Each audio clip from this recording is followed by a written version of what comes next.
على أمور الدنيا والدين وعلى آله وأصحابه أجمعين أما بعد. Yang terhormat Ibu Widya Arianti SPD selaku Kepala Sekolah TK Dharma Wanita Tunggul, yang kami hormati Ibu Yeni Elviana SPD selaku CGP Angkatan 11 Kabupaten Magetan, serta rekan-rekan sejawat yang berbahagia. Pertama-tama, marilah kita panjatkan puji syukur kehadirat Allah Subhanahu wa Ta'ala, karena atas berkat limpahan rahmat-Nya kita masih dapat berkumpul di sini dengan keadaan sehat walafiat. Salawat serta salam semoga tetap terlimpahkan kepada junjungan kita Nabi Agung Nabi Muhammad SAW yang telah menuntun umatnya dari zaman jahiliyah menuju zaman Islamiyah, dan yang kita nanti-nantikan syafaatnya besok di yaumul kiamah. Di sini saya selaku pembawa acara ingin menyampaikan susunan acara pada siang hari ini. Acara yang pertama pembukaan, acara yang kedua doa, acara yang ketiga sambutan-sambutan, acara yang keempat penutup. Memasuki acara yang pertama, marilah acara pada siang hari ini kita buka dengan bacaan Ummul Kitab Al-Fatihah.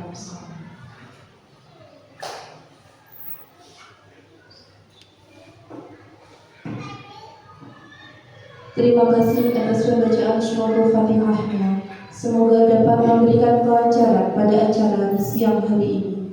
Memasuki acara yang kedua, pembacaan doa. Kepada beliau, Ibu Susanti SPD dipersilakan.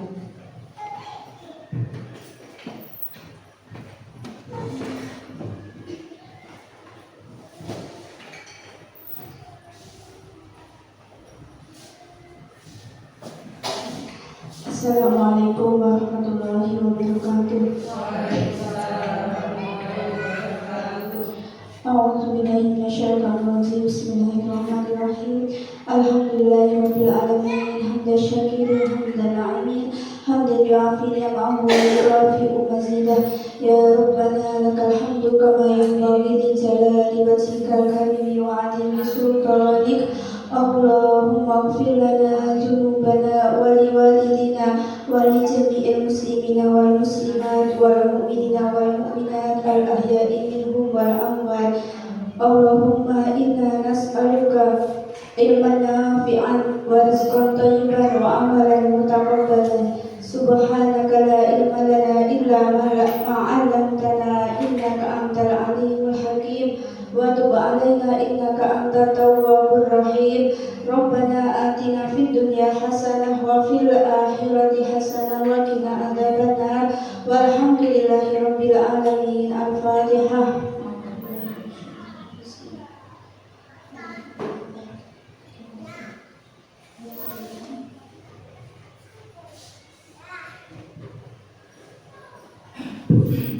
Disampaikan terima kasih. Memasuki acara yang ketiga, yaitu sambutan. Sambutan yang pertama dari Kepala Sekolah TK Dharma Wanita Tunggul. Kepada beliau Ibu Widya Arianti SPD dipersilakan.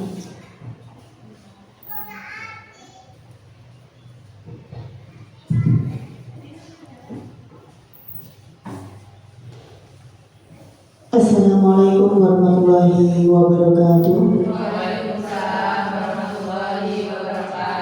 Alhamdulillah rabbil alamin wa bihi nasta'in ala umuri dunya waddin. Wassalatu wassalamu ala asyrofil anbiya'i wal mursalin sayyidina wa maulana Muhammadin amma ba'du. Yang terhormat Ibu Yeni Elviana SPD selaku CGP Angkatan 11 Kabupaten Magetan, dan yang kami hormati segenap guru-guru yang sangat kami banggakan. Marilah kita panjatkan puji syukur kehadirat Allah Subhanahu wa Ta'ala yang telah memberikan rahmat taufik serta hidayahnya kepada kita semua, sehingga kita di sini dapat berkumpul dalam acara diseminasi budaya positif tanpa ada halangan suatu apapun. Salawat serta salam senantiasa kita haturkan kepada junjungan kita Nabi Agung Muhammad SAW, SAW yang telah membawa kita dari zaman jahiliyah menuju zaman Islamiyah seperti yang kita alami saat ini, dan semoga kita mendapatkan syafaatnya di hari kiamat nanti. Di sini saya selaku Kepala Sekolah TK Dharma Wanita Tunggur mengucapkan banyak terima kasih kepada rekan-rekan guru semuanya yang sudah meluangkan waktunya untuk hadir dalam siang hari ini dalam acara diseminasi budaya positif. Dan saya juga mengucapkan banyak terima kasih kepada Ibu Yeni Erviana SPD yang sudah memberikan waktu, memberikan wadah kepada kita untuk mendapatkan pengetahuan ilmu yang baru, dan semoga kegiatan diseminasi yang dilakukan hari ini bisa menambah ilmu kita, menambah wawasan kita, dan kita juga dapat memberikan pengimbasan kepada lembaga kita. Semoga acara pada siang hari ini diberi kelancaran, khususnya untuk Bu Yeni. Semoga selalu diberi kesehatan supaya bisa menyelesaikan tugasnya dalam CGB Angkatan 11. Mungkin itu saja yang dapat saya sampaikan. Ada kurang lebihnya tutur kata dari saya. Wassalamualaikum warahmatullahi wabarakatuh. Disampaikan terima kasih. Sambutan selanjutnya ialah sambutan dari Ibu Yeni Erviana SPD yang termasuk juga dalam acara inti siang hari ini. Kepada beliau Ibu Yeni Erviana SPD dipersilakan.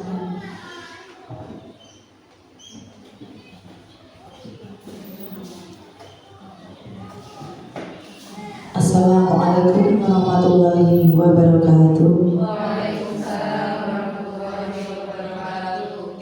Yang terhormat Ibu Kepala TK Dharma Wanita Tunggur, Ibu Widya Arianti SPD.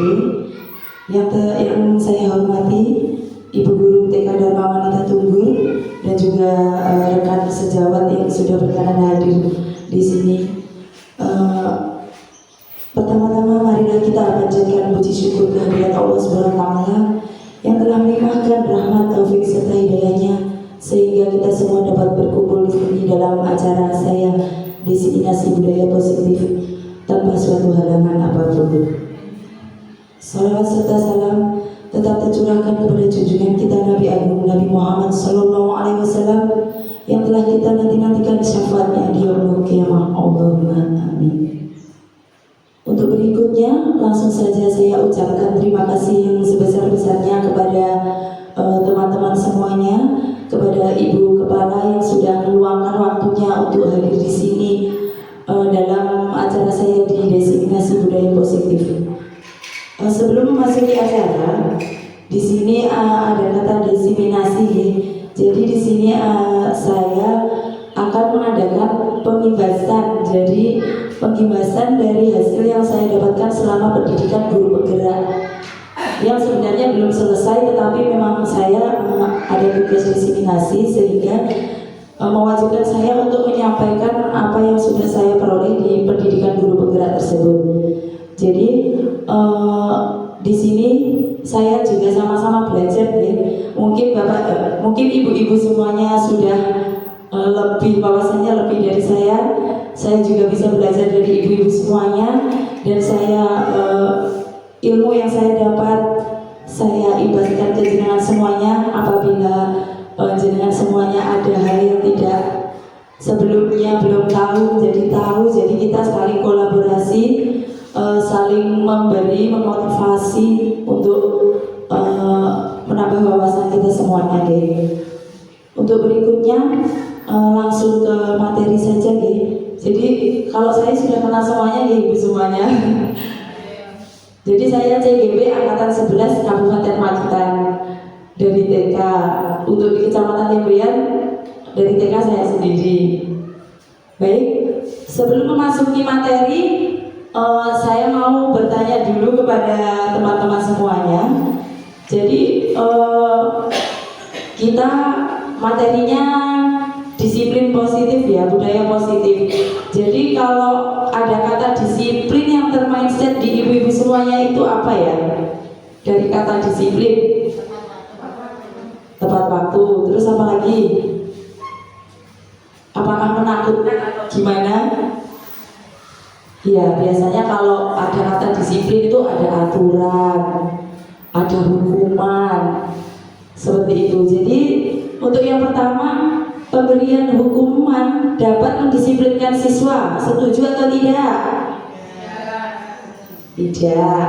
Pemberian hadiah meningkatkan prestasi siswa. Setuju atau tidak? Setuju atau tidak? Coba yang setuju angkat tangan. Yang tidak setuju angkat tangan.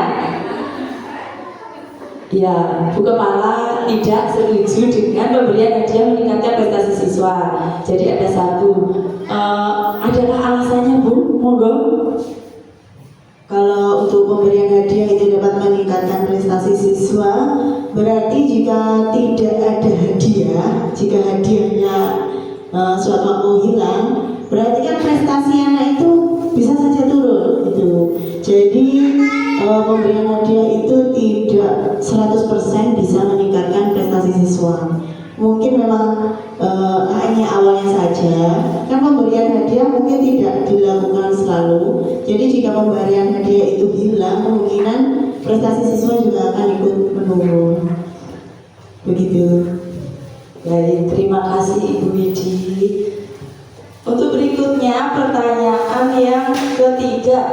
Guru harus mampu memberikan solusi untuk setiap siswa yang memiliki masalah. Setuju atau tidak ibu-ibu semuanya? Setuju. Baik, setuju. Untuk yang keempat, guru berperan sebagai teman bagi siswa. Setuju atau tidak? Setuju. Baik. Untuk jawaban dan pendapat kita tampung dulu ya. Jadi kita memasuki ke materi berikutnya dulu. Monggo. Nah, apa itu budaya positif? Budaya positif adalah perwujudan dari nilai-nilai atau keyakinan universal yang diterapkan di sekolah. Atau adakah yang berpendapat lain dari budaya positif? Monggo. Baik, lanjut ya. Nah, untuk konsep utama budaya positif, yang pertama ada disiplin positif. Yang kedua, ada motivasi perilaku manusia. Yang ketiga, ada keyakinan kelas. Yang keempat, ada kebutuhan dasar manusia. Dan yang kelima, posisi kontrol seorang guru. Dan yang terakhir adalah segitiga restitusi. Untuk berikutnya, nah sebelum memasuki materi berikutnya, coba saya mau ibu-ibu semuanya mengikuti perintah yang saya instruksikan ya. Coba untuk berpasangan dua ya, nggak usah jauh-jauh, nggak apa-apa di situ aja. Jadi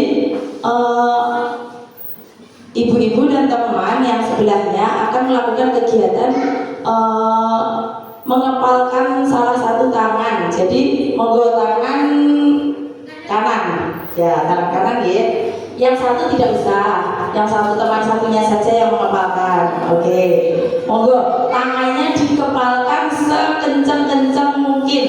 Nah, bapak ibu, ibu-ibu semuanya, jadi bayangkan di kepala tangan ibu-ibu semua itu ada benda yang berharga sekali bagi ibu-ibu.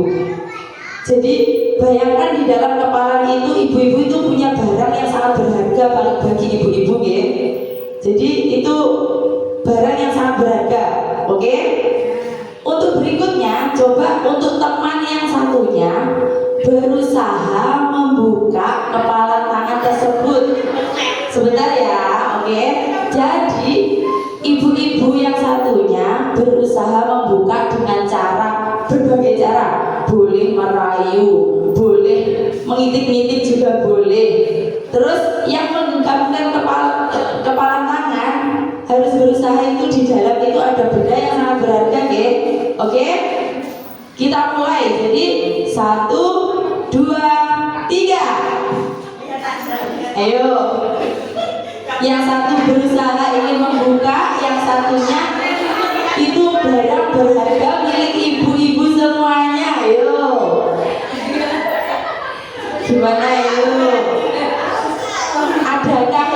sudah bisa terbuka atau adakah yang sudah menyerahkan?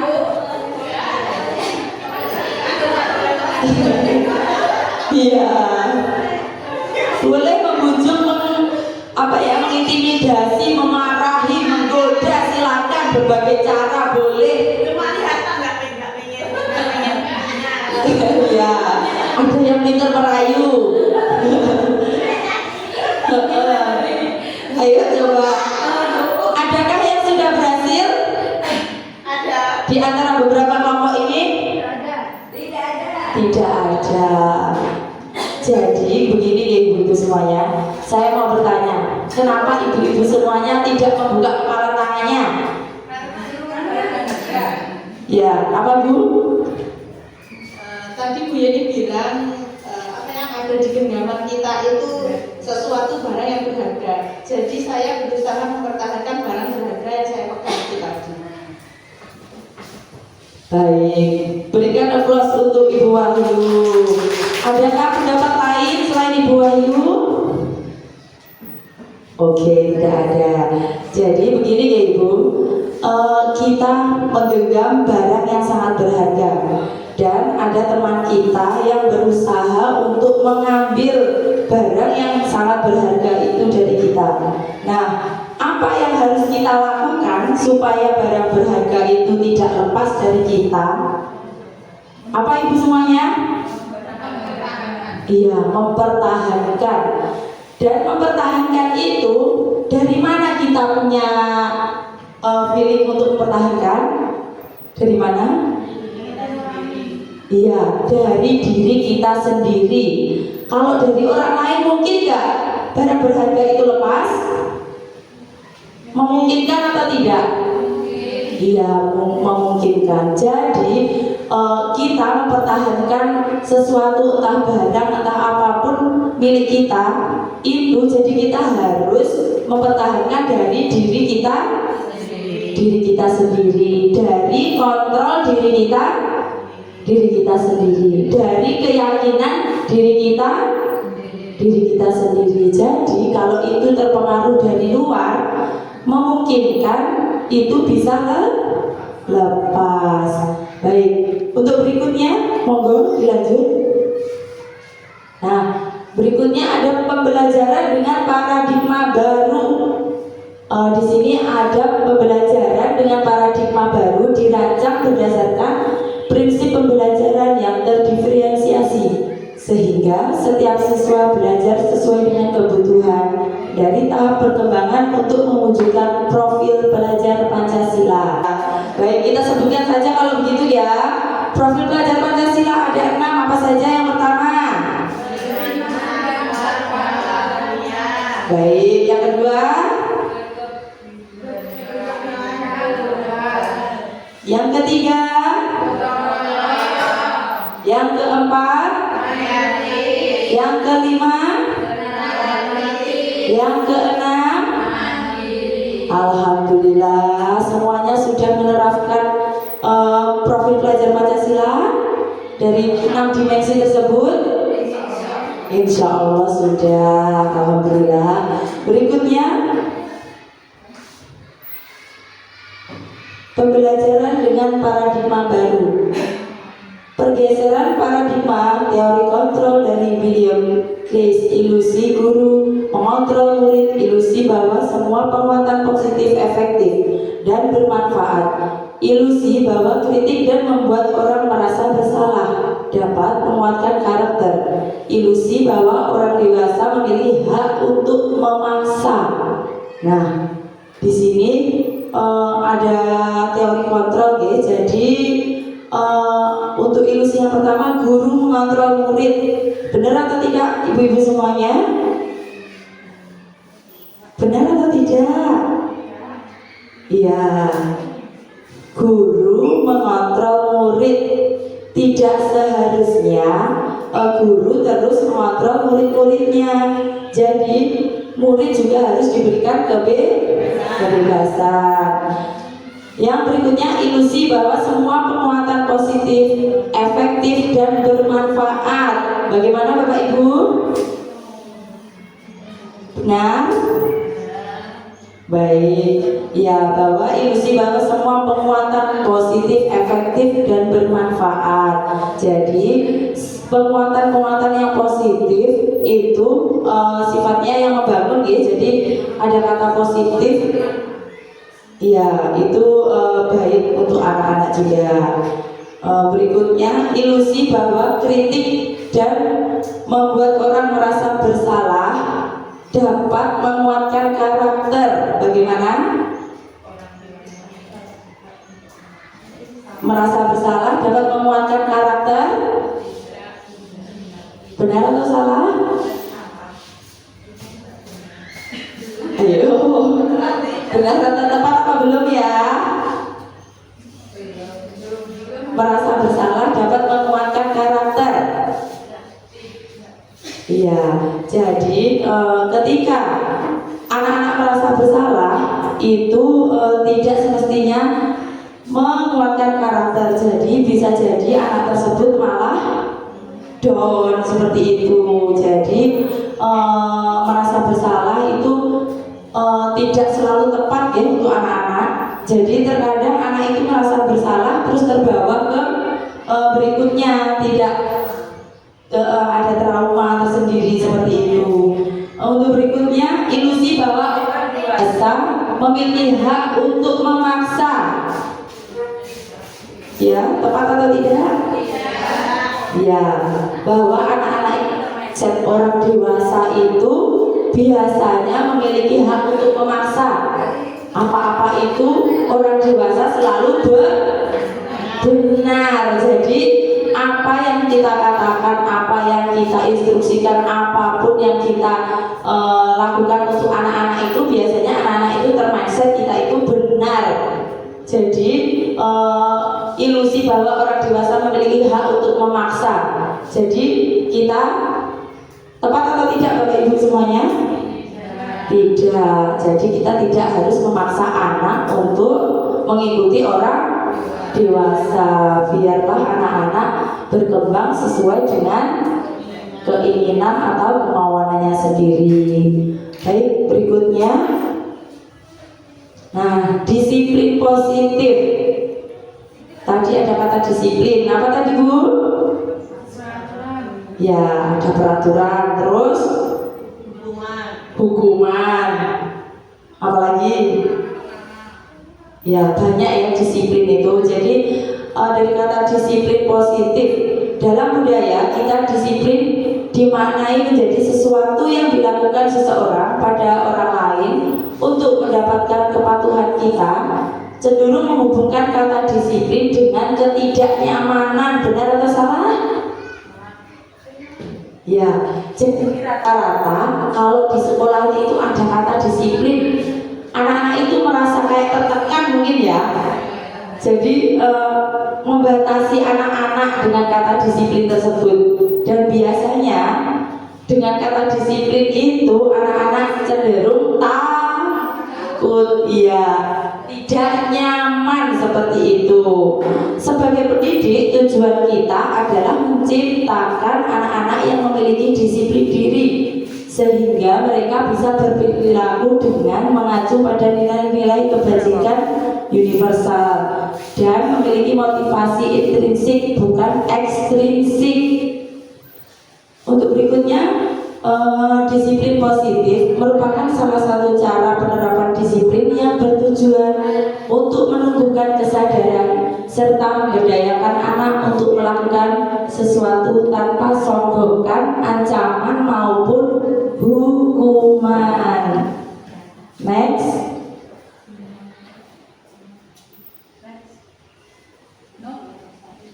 Nah, di sini ada nilai-nilai kebajikan universal. Ada tadi apa Ibu-ibu? Ya, profil pelajar Pancasila. Ada 6 dimensi apa saja? Baik, yang kedua. Terus yang ketiga. Yang keempat. Yang kelima. Yang keenam, nah, mandiri. Dari 6 dimensi profil pelajar Pancasila, Adakah nilai-nilai kebijakan yang lain menurut ibu-ibu semuanya? Ayo, coba nilai-nilai kebajikan apa yang paling penting bagi ibu-ibu? Coba apa? Iya, baik. Ibu Widi, nilai kebajikan apa yang paling penting bagi ibu? Dari itu tadi. Iya, dari Ibu Widi. Selain itu. Sepertinya juga kalau selain itu sudah Mas. Iya, satu saja apa? Gak apa-apa, 6 dimensi itu juga gak apa-apa. Yang menurut Ibu Widi itu paling penting bagi ibu. Nilai kebajikan apa? Mungkin berapa mulia? Berakhlak mulia. Untuk Bu Erna? Beriman dan bertakwa. Bu Wahyu? Moral. Bu Rini? Adab. Bu Sari? Toleransi. Bu Susan? Mandiri. Bu Mus? Berakhlak. Bu Umi? Berakhlak mulia. Bu Yana? Berakhlak mulia. Alhamdulillah semuanya benar, tidak ada yang salah. Jadi nilai-nilai kebajikan universal itu banyak, ada 6 dimensi tersebut. Ada kejujuran, tanggung jawab, itu sudah masuk ke 6 dimensi tersebut. Lanjut. Motivasi perilaku manusia. Motivasi merupakan dorongan yang timbul pada diri seseorang secara sadar atau tidak sadar untuk melakukan suatu tindakan dengan tujuan tertentu. Nah, yang pertama, menghindari ketidaknyamanan dan hukuman. Yang kedua, mendapatkan imbalan atau penghargaan dari orang lain. Yang ketiga, menghargai nilai-nilai kebajikan diri sendiri. Saya mau bertanya, dari ketiga ini, bagi ibu-ibu semua yang sudah diterapkan di sekolah yang mana ya? Menurut ibu-ibu yang mana?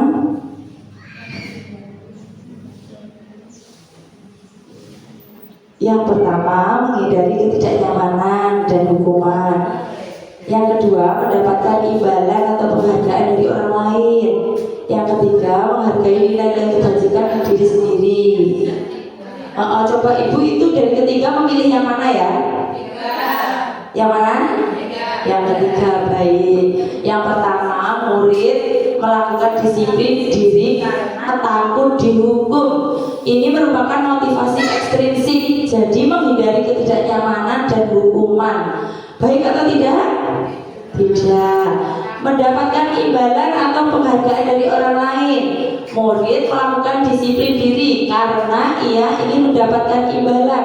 Ini merupakan motivasi ekstrinsik. Dan yang ketiga, menghargai nilai-nilai kebajikan diri sendiri. Murid melakukan disiplin diri karena sadar akan nilai kebajikan dirinya. Ini merupakan motivasi intrinsik. Jadi, alhamdulillah dari semuanya menghargai nilai-nilai kebajikan diri sendiri, ya. Alhamdulillah. Berikutnya, berdasarkan penjelasan yang tadi, penjelasan tentang hukuman, konsekuensi, dan restitusi. Hukuman, ayo. Sekarang hukuman, apa yang termaksud dalam pikiran ibu-ibu semuanya dari kata hukuman? Sanksi. Ya, sanksi. Apa? Yang diberikan kalau kita melanggar aturan. Baik, terima kasih. Sanksi yang diberikan apabila kita melanggar peraturan. Jadi hukuman tidak terencana, bersifat satu arah, bisa berupa hukuman fisik, psikis, atau kata-kata kasar. Untuk berikutnya, konsekuensi.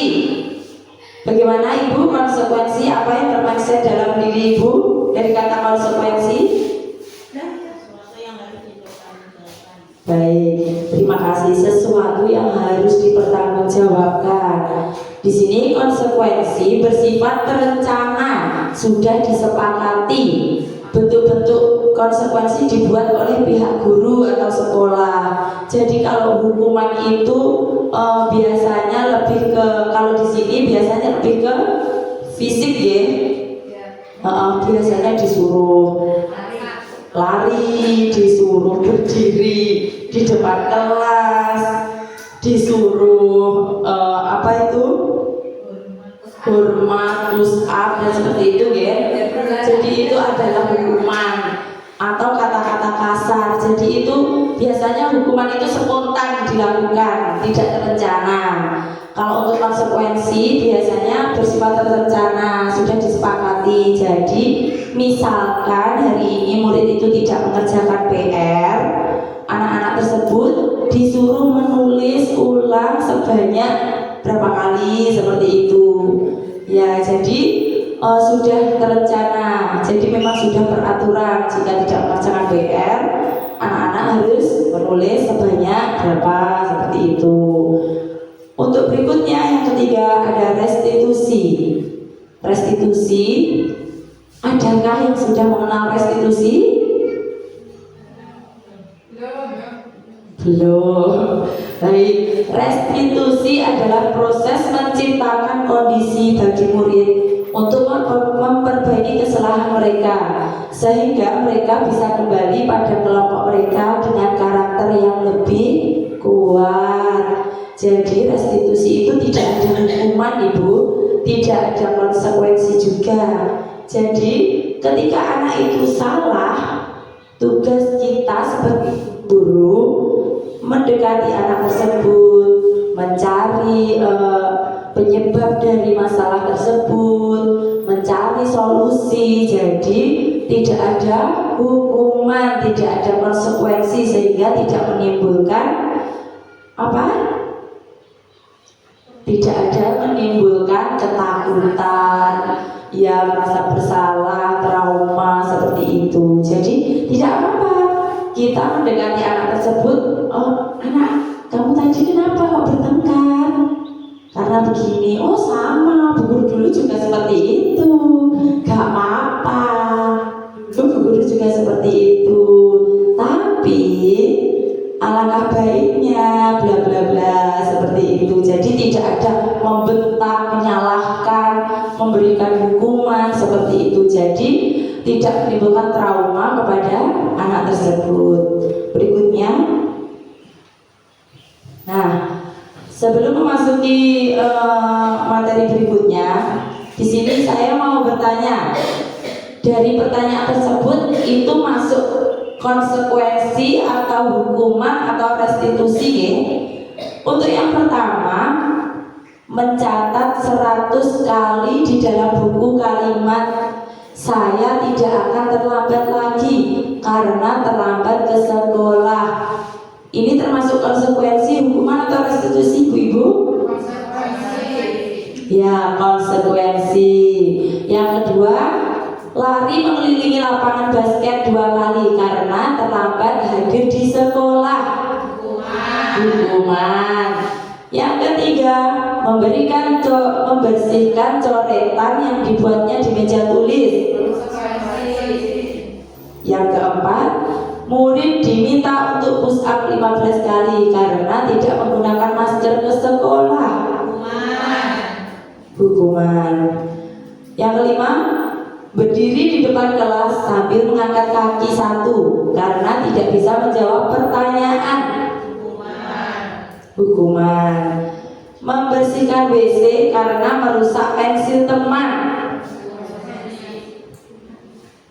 Membersihkan WC karena merusak pensil teman. Konsekuensi atau hukuman? Ya, hukuman. Yang terakhir, lari keliling lapangan karena terlambat 10 menit saat pelajaran PJOK. Ayo, hukuman atau konsekuensi? Siapa yang jawabannya hukuman? Konsekuensi? Iya. Kalau menurut saya ini konsekuensi karena pelajarannya apa Ibu-ibu? PJOK.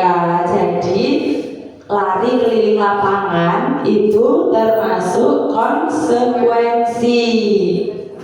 Karena memang materi PJOK ada fisik.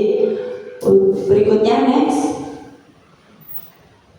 Nah, berikutnya ada konsep disiplin dengan identitas gagal. Jadi ada konsep disiplin yang dinyatakan gagal. Dari yang pertama adalah hukuman. Hukuman itu yang sifatnya menyakiti, tidak nyaman, murid merasa takut, memaksa, murid menyembunyikan kesalahan, murid menjadi rendah diri. Jadi hukuman itu baik apa enggak untuk anak-anak? Tidak, karena rata-rata kalau dulu itu hukuman ya yang dilakukan di sekolah. Untuk berikutnya penghargaan. Jadi kalau kita memberikan penghargaan itu tidak efektif, bisa merusak hubungan atau sifat iri. Apabila teman satunya dikasih hadiah, mungkinkah teman lainnya akan merasa iri? Iya, mungkin. Apalagi kita di jenjangnya TK. Jadi semua harus diberikan penghargaan, diberikan apresiasi biar tidak menimbulkan kecemburuan. Mematikan kreativitas. Jadi dengan adanya penghargaan akan mematikan kreativitas. Jadi anak-anak yang memiliki kreativitas yang biasanya mendapatkan nilai tinggi kan biasanya itu saja ya. Jadi yang kemampuannya lebih juga biasanya ya itu saja, dan yang lain berusaha mengikuti yang paling tinggi itu, tetapi terkadang juga belum mampu. Jadi bisa mematikan kreativitas yang lain juga. Ya wis lah, paling soleh dia yo kain aku wis ngene ae lah, kayak gitu. Dan berikutnya menghukum dengan sistem ranking. Di sini menghukum dengan sistem ranking. Jadi ada perankingan kayak gitu, ranking 1, ranking 2, ranking 3. Yang sekarang mungkin sudah tidak ada ya. Jadi tidak ada juara 1, juara 2, juara 3 seperti itu. Semuanya berhak mendapatkan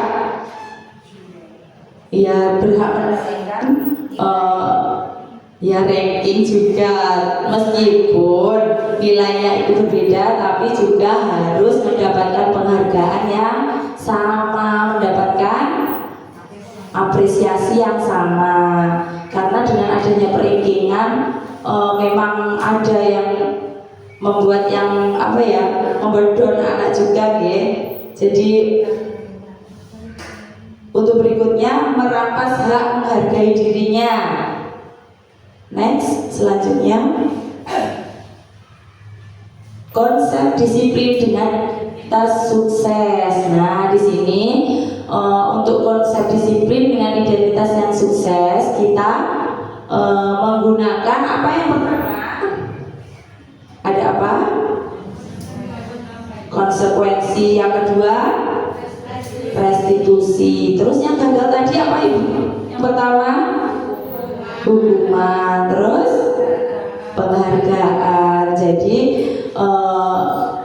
untuk hukuman dan itu penghargaan kurang efektivitas diberikan kepada anak. Baik, berikutnya untuk tadi yang disiplin yang sukses ya. Yang pertama ada konsekuensi. Kalau konsekuensi itu penguatan jangka pendek, perlu monitoring berkelanjutan dan stimulus atau respon. Murid menghormati peraturan. Jadi dengan konsekuensi biasanya lebih ke peraturan. Dan yang terakhir, kehilangan waktu untuk merenungi kesalahan karena waktunya sudah habis untuk mengerjakan konsekuensi. Berikutnya restitusi. Murid bertanggung jawab terhadap perilakunya. Fokus pada pemecahan masalah jangka panjang. Murid menghormati dirinya, orang lain.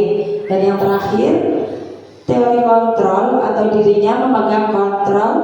Murid bersemangat memperbaiki kesalahannya. Berikutnya,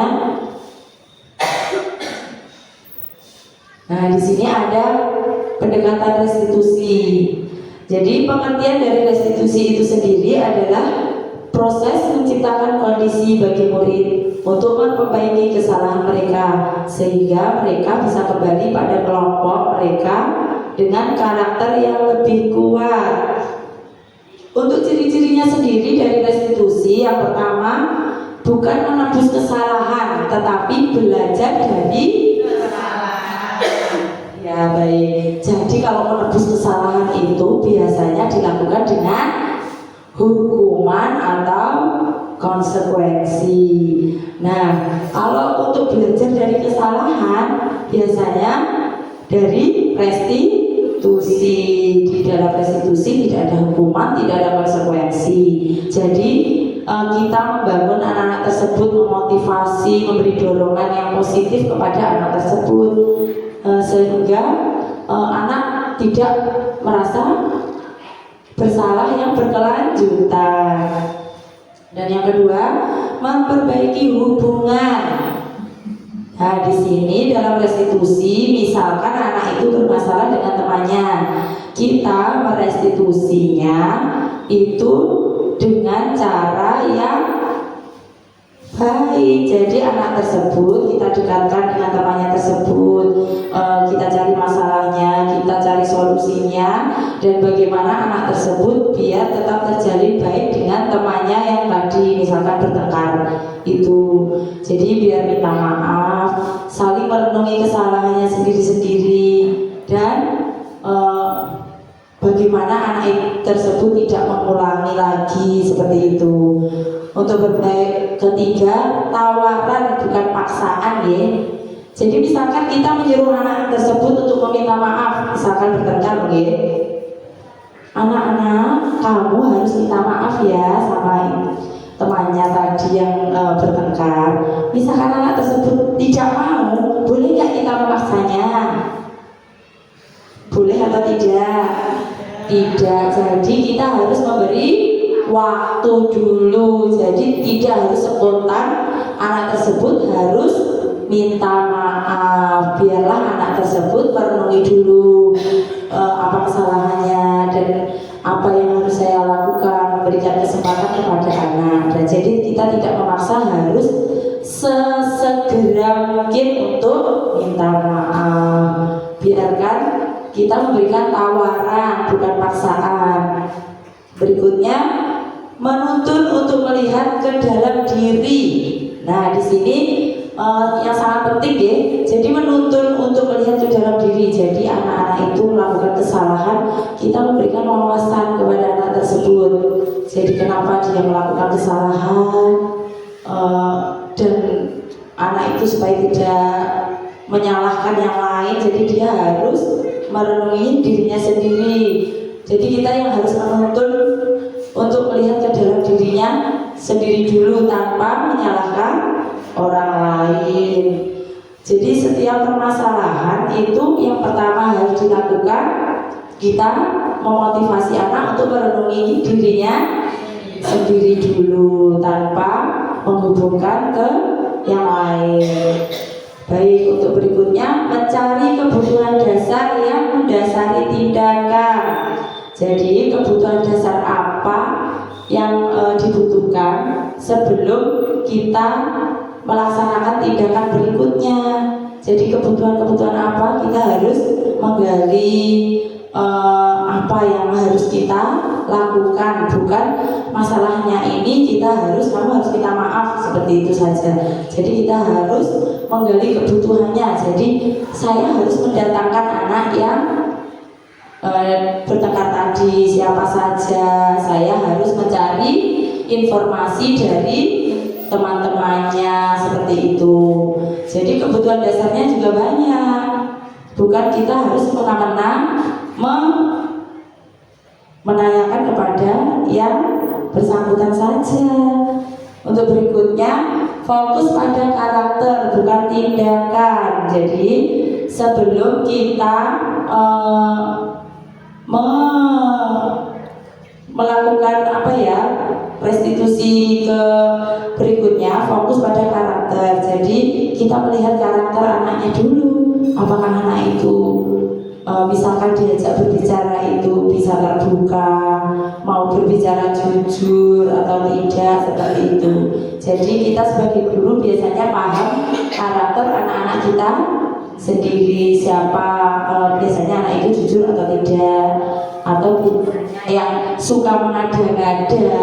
Biasanya sinukari kui bilangnya sinukari kae, kayak gitu.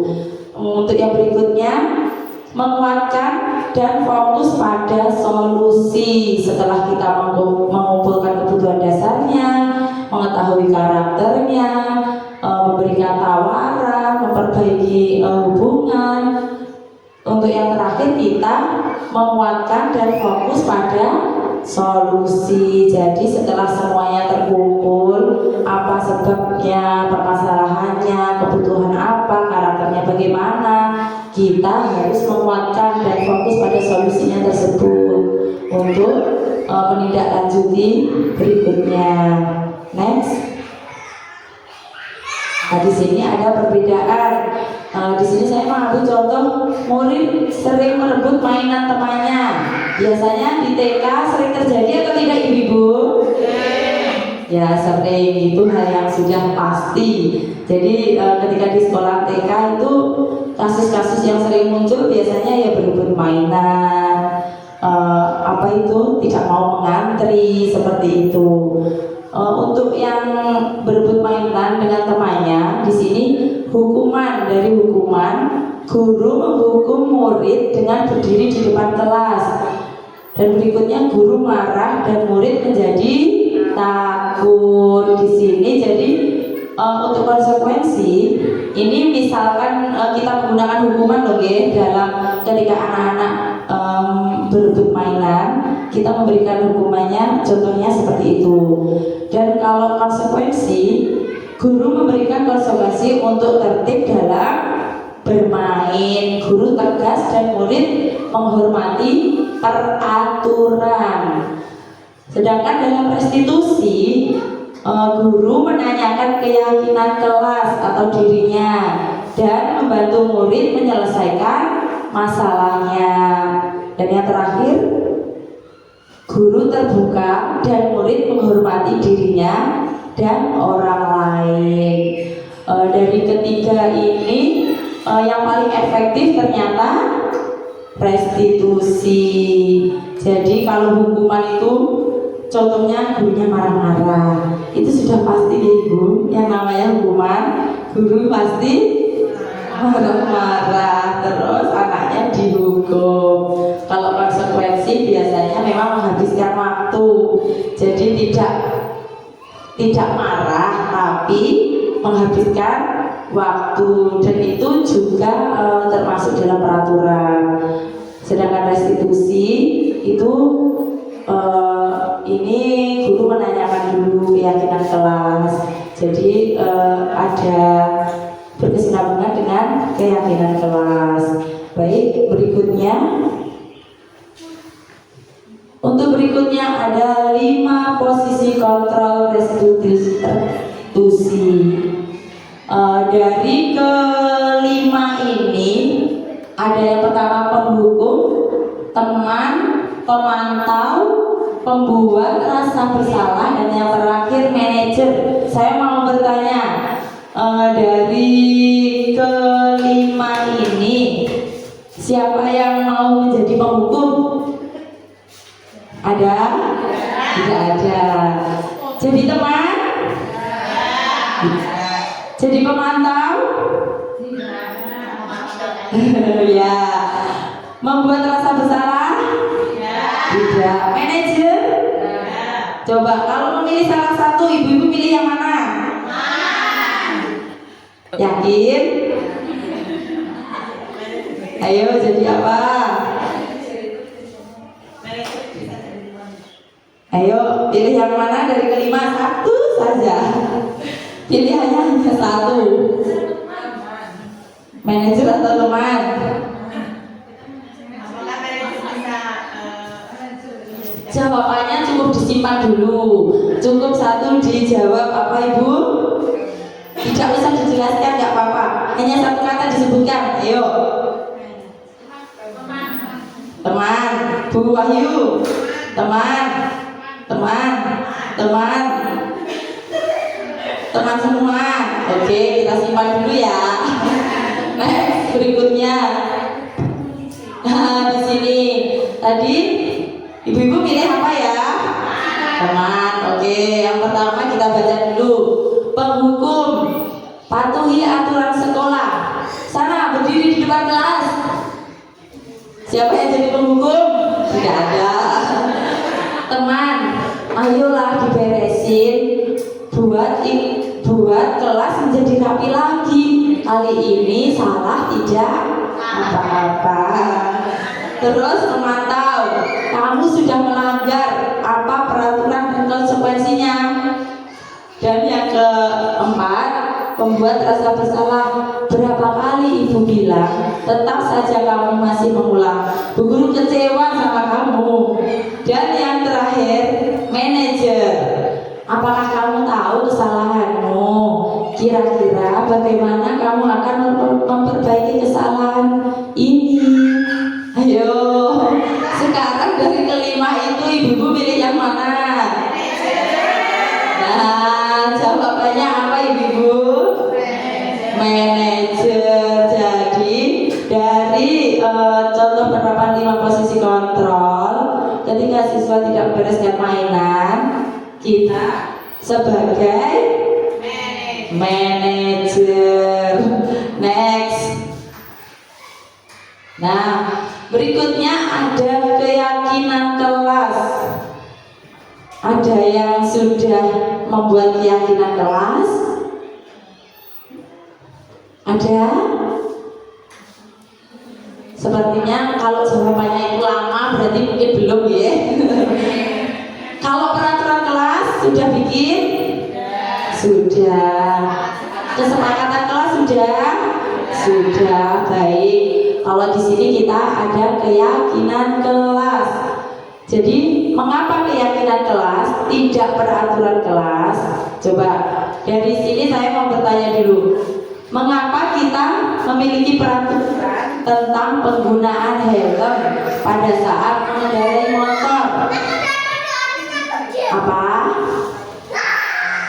Takut ditilang. Terus demi keamanan. Apalagi? Apa? Nah, mengapa kita memiliki peraturan tentang penggunaan helm pada saat mengendarai motor? Jadi sebelum mengadakan peraturan biasanya termindset adanya itu karena apa? Karena apa? Ya, demi apa? Demi keselamatan.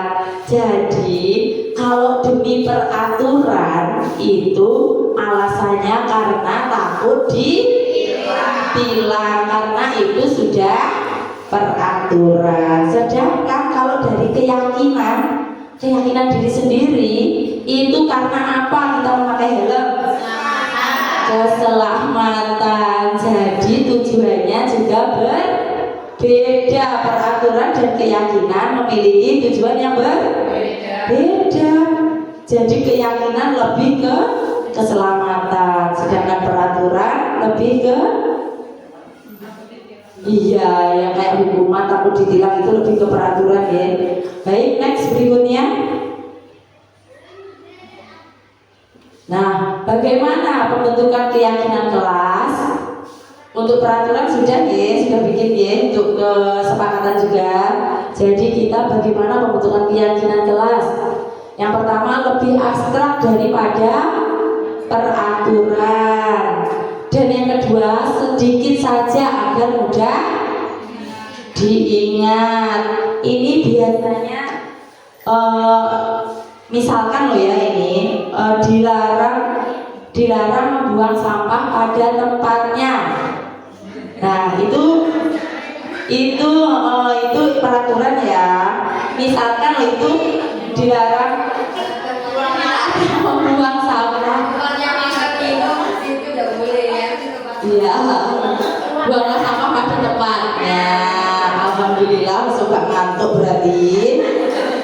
Oke, itu kita bisa lebih mengecilkan kalimatnya biar anak-anak itu lebih mudah mengingat, mudah memahami. Jadi dari kata dilarang membuang sampah sembarangan seperti itu, kita bisa membuat ke dalam kalimat menjaga kebersihan seperti itu. Jadi sifatnya lebih luas ya, bisa dilarang membuang sampah sembarangan, harus menjaga kebersihan kelas, luar dan sebagainya. Jadi cukup kita membuat kata menjaga kebersihan. Jadi anak-anak itu sudah mindset sendiri menjaga kebersihan itu apa toh? Berarti saya harus membuang sampah pada tempatnya. Ketika di kelas saya juga tidak boleh mengotori, misalkan kotor, habis itu juga harus dibersihkan, dibereskan, sampah-sampah juga harus dibuang seperti itu. Berupa pernyataan universal sesuai dengan kondisi kelas dan sekolah agar mudah diterapkan, dibuat dalam bentuk positif. Semua warga kelas atau sekolah dilibatkan saat membuat. Berikutnya, nah, untuk prosedur pembentukan keyakinan sekolah atau kelas, yang pertama mempersilahkan siswa untuk mencurahkan ide tentang peraturan yang akan disepakati. Jadi kita membuat keyakinan kelas itu bukan dari gurunya sendiri, kita juga harus bertanya kepada anak-anaknya. Jadi yang cocok untuk di kelas kita itu apa saja, ide-ide apa yang muncul dari anak-anak. Biasanya anak-anak itu sangat jujur ya ibu-ibu. Jadi ketika kita tanya apa, jawabnya langsung ceplos ini. Beda dengan yang sudah besar, yang sudah dewasa, mikirnya lama, kadang meniru teman yang lain kayak gitu. Yang kedua, mencatat semua masukan. Jadi masukan tersebut kita catat, kita kumpulkan. Dan yang ketiga, ganti kalimat negatif menjadi kalimat positif. Seperti yang tadi, kita lebih kecilkan kalimatnya biar anak-anak mudah mengingat. Tinjau kembali curahan pendapat yang terkumpul dan susun menjadi keyakinan kelas. Jadi kita bisa memanfaatkan kertas ini loh Bu. Nah, kayak gini. Jadi itu misalkan itu bukan di TK, misalkan di SD, biasanya anak-anak disuruh menuliskan di sticky note kayak gitu. Jadi keyakinan kelas apa yang ingin dia curahkan dari ide-idenya dituliskan di sini, nanti dikumpulkan, ditempel ke depan, dan setelah itu kita yang mengelompokkan. Jadi yang kebersihan kita jadikan satu, yang saling menyayangi kita jadikan satu, seperti itu. Yang berikutnya itu nanti kita bisa rangkum jadi satu. Yang berikutnya, tinjau ulang keyakinan kelas yang sudah tersusun menjadi 3 atau 7 keyakinan. Tidak perlu banyak-banyak, jadi sedikit tetapi sudah menyeluruh. Kalau banyak-banyak mungkin juga anak-anak tidak ingat ya. Berikutnya, meninjau dan menyetujui dengan menandatanganinya. Baik apa benar Bapak Ibu? Baik. Jadi setelah membuat keyakinan, kita harus menandatangani. Gak apa-apa teman-teman, apa tanda tangan ke piye. Kita cukup kita kasih tahu, kamu coret seperti ini aja, nggak apa-apa, biar oh iki loh tadi coretanku, gayaku Bu, kayak gitu. Misalkan ini kita buat keyakinan kelas, di pinggir-pinggirnya ada tanda tangan anak-anak kayak gitu. Jadi anak-anak akan mudah mengingat juga. Dan yang terakhir keyakinan kelas ditempel di dinding. Jadi tidak hanya dibuat saja. Next.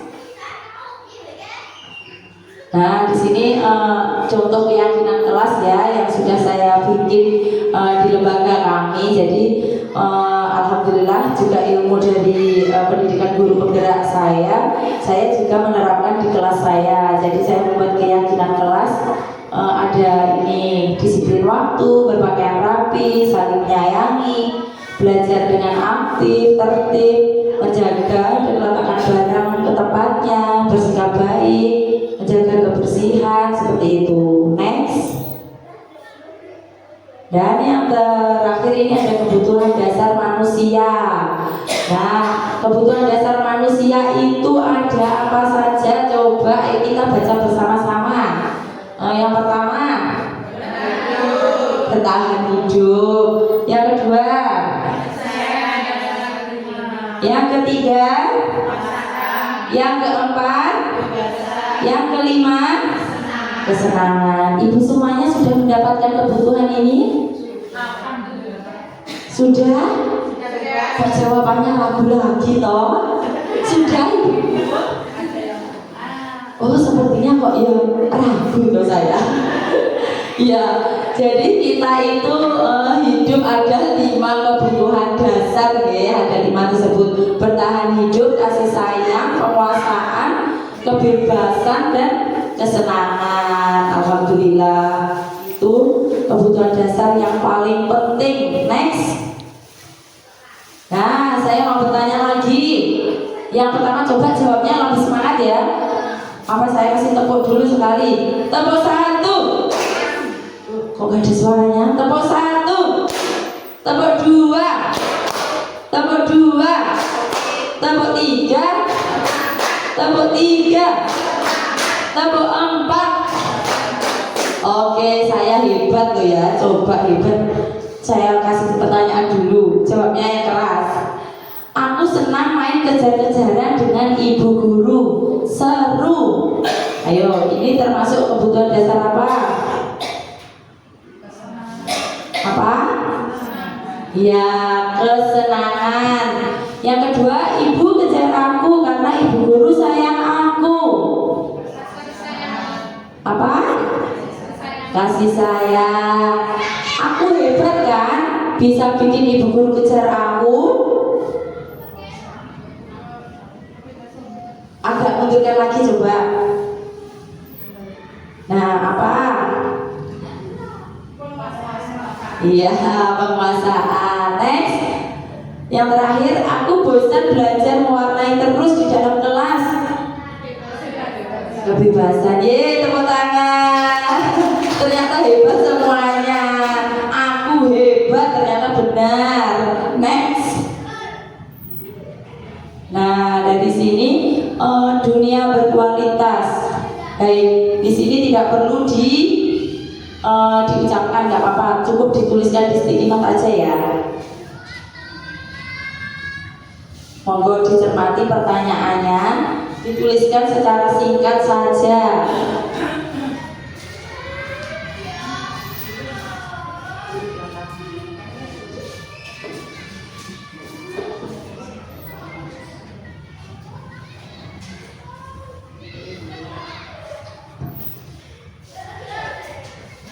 Baik, silakan dibaca, direnungi pertanyaannya.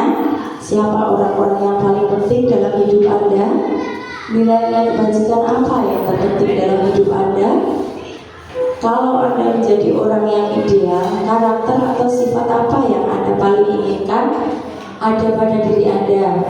Dan yang keempat, apa pencapaian Anda yang Anda sangat banggakan? Dan yang kelima, apa pekerjaan ideal bagi Anda? Yang keenam, ceritakan bagian perjalanan hidup Anda di mana Anda merasa itulah titik puncak hidup Anda. Dan yang ketujuh, apa yang paling bermakna dalam hidup Anda? Ini sedikit curhat mungkin ya. Jadi monggo dituliskan secara singkat saja. Soalnya nggak usah ditulis 1, 2, 3, 4, 5, 6, 7.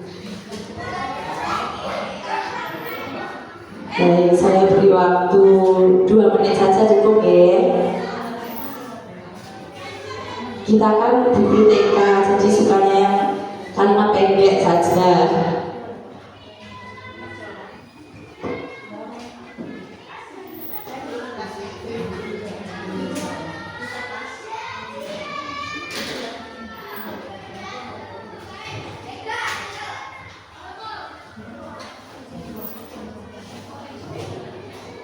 Sudah selesai Ibu?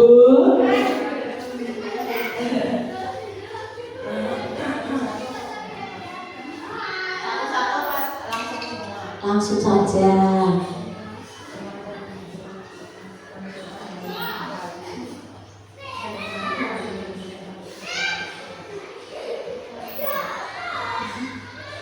Bisa dikasih nama nggih di atasnya atau di baliknya. Cukup saya yang tahu Bu nanti.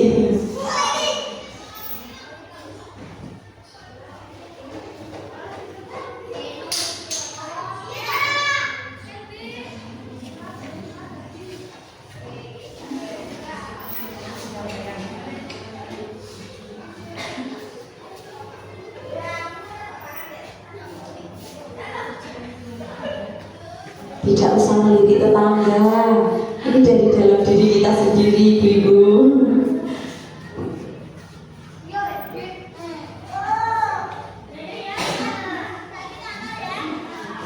Baik, waktunya sudah cukup ya. Sudah selesai semuanya. Sudah. Yang sudah boleh dikumpulkan ditambah di sini. Sambil berdiri biar tidak banyak duduk, nggak apa-apa. Maju ke depan ditempelkan satu-satu. Ya nggak apa-apa ditempelkan sini Bu, nanti dibawa pulang. Kan saya yang mau menilai. Tidak.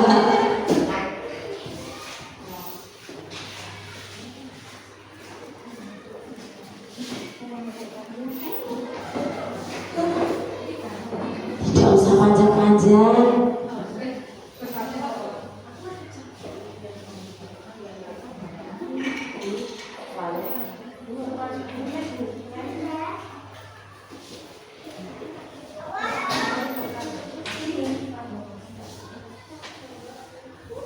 Ya nggak apa-apa, biar di sini aja, tidak bisa ditempel.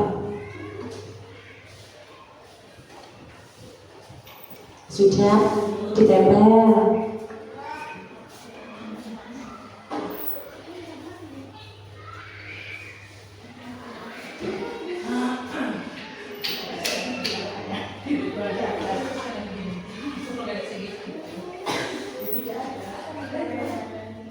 Tidak ada jawaban benar dan salah.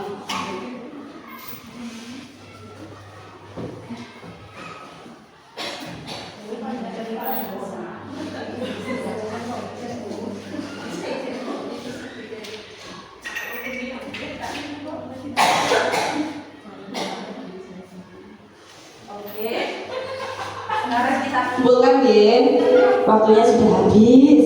Monggo disiplin.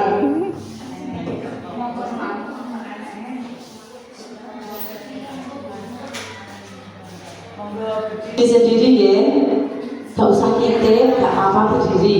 Dari tadi sudah banyak duduk. Monggo.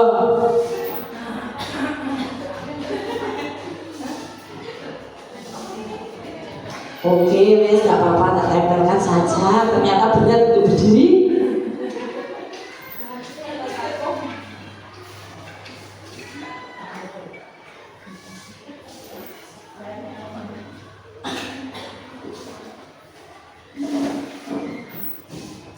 Oke, sekarang next ya, untuk materi berikutnya. Nah, kita di terakhir ada restitusi, segitiga restitusi. Di sini untuk segitiga restitusi, next, ini ada diagram apa? Ada ya segitiga, jadi bisa dibaca sendiri ya. Itu ada validasi tindakan yang salah, ada menanyakan keyakinan, ada menstabilkan identitas. Next.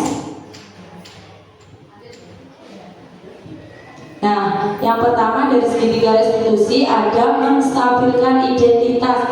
Ini yang kita nantikan ya. Dari yang pertama hukuman, konsekuensi, dan yang terakhir ada segitiga restitusi. Jadi yang pertama, berdasarkan prinsip membuat kesalahan adalah bagian dari proses pembelajaran, menggeser identitas ke identitas sukses. Next.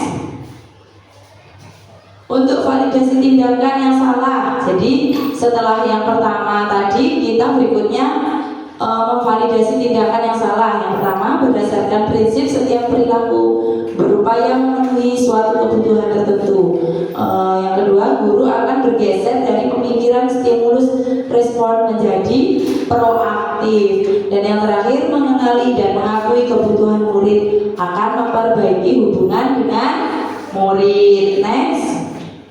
Setelah memvalidasi, kita menanyakan keyakinan kelas yang sudah kita buat tadi. Jadi, murid akan diberikan pertanyaan-pertanyaan bermakna untuk memunculkan motivasi secara intrinsik, mampu mengaitkan keyakinan dengan tindakan yang salah. Jadi, ketika anak itu salah, kita juga harus menanyakan keyakinan kelas yang sudah dibuat. Jadi, anak tersebut kan juga membuat keyakinan. Apakah dia itu juga melanggar keyakinan itu atau tidak? Jadi kita juga harus menanyakan. Next.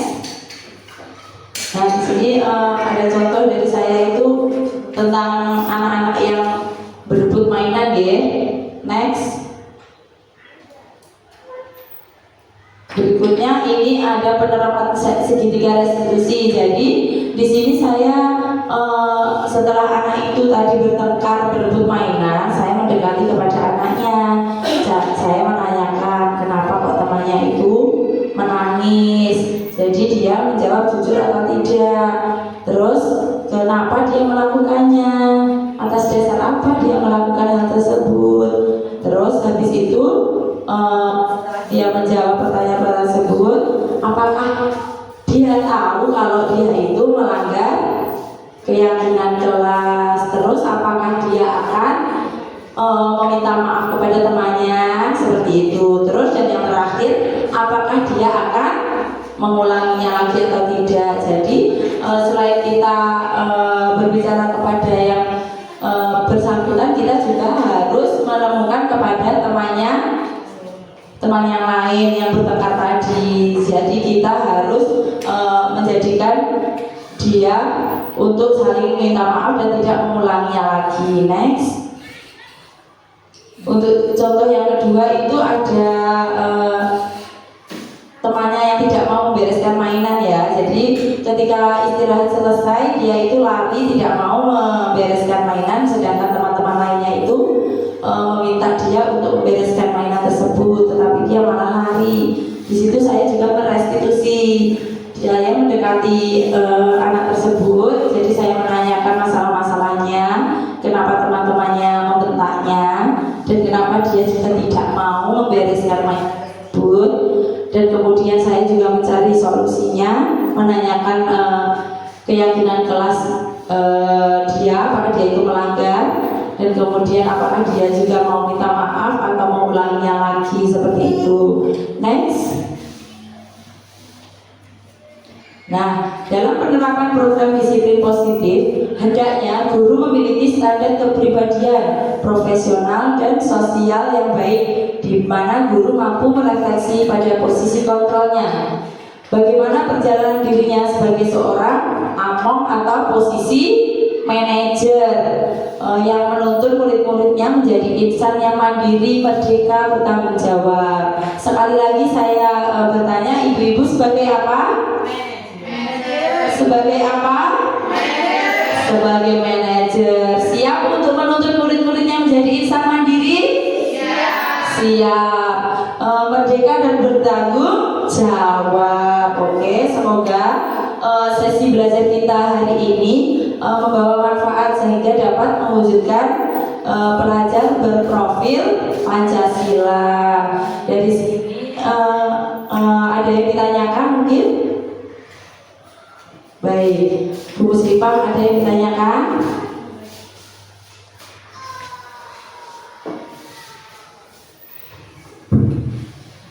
Baik, untuk tadi dari materi yang Bu ini sampaikan tadi ada untuk disiplin positif ya. Tadi ada beberapa elemen yang diantaranya adalah keyakinan kelas.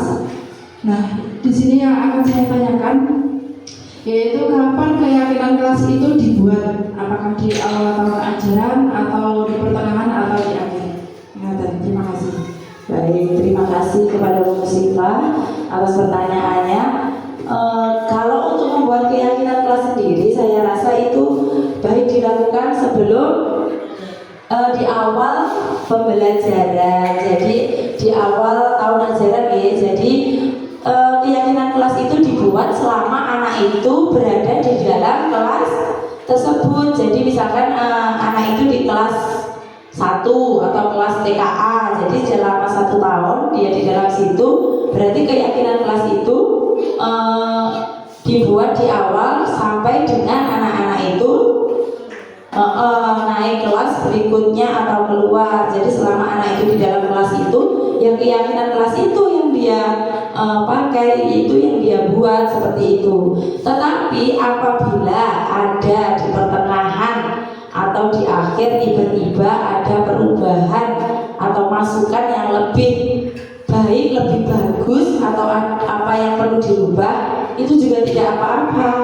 Jadi misalkan ada perubahan di pertengahan atau tidak di awal saja, itu juga tidak apa-apa. Jadi itu sesuai kesepakatan dalam satu kelas. Jadi keyakinan itu dibuat bersama-sama, jadi nggak apa-apa dirubah seperti itu. Jadi itu alangkah baiknya dibuat di awal Ibu ya. Baik, ada lagi yang ingin ditanyakan? Cukup? Alhamdulillah. Di sini saya mengucapkan banyak terima kasih pada teman-teman semuanya yang sudah berkenan hadir di sini. Semoga ilmu yang saya berikan, sharing kita hari ini bermanfaat untuk kita semuanya, dan apa yang sebelumnya Ibu belum tahu menjadi tahu, bisa diterapkan di sekolah ibu-ibu semuanya. Kita sama-sama belajar nih. Jadi setelah ini kita bisa saling berkolaborasi untuk menggali lebih dari ilmu yang kita dapatkan hari ini. Jadi kita saling sharing bagaimana bagusnya. Dan untuk segitiga restitusi sebenarnya tadi ada video, nanti saya kirimkan linknya, bisa dilihat untuk mengatasi masalah-masalah dengan segitiga restitusi. Akhir kata dari saya bila ada kurang lebihnya saya mengucapkan mohon maaf yang sebesar-besarnya. Wassalamualaikum warahmatullahi wabarakatuh.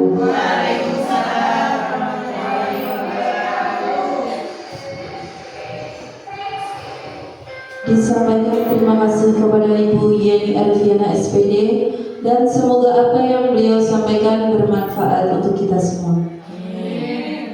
Memasuki acara yang terakhir adalah penutup. Sebelum acara saya tutup, kemungkinan ada kesalahan dalam tutur kata yang saya sampaikan hari ini.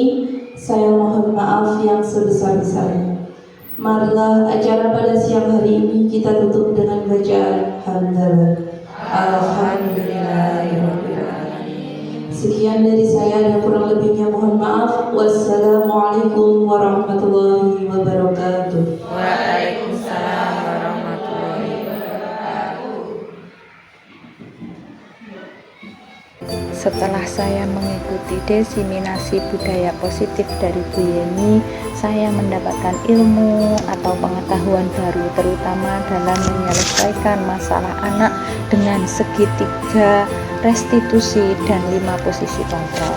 Terima kasih Bu Yeni, semoga ilmu yang saya dapatkan hari ini saya dapat menerapkan di sekolah saya, dan saya dapat menciptakan budaya positif di sekolah saya. Sukses untuk Bu Yeni, terima kasih.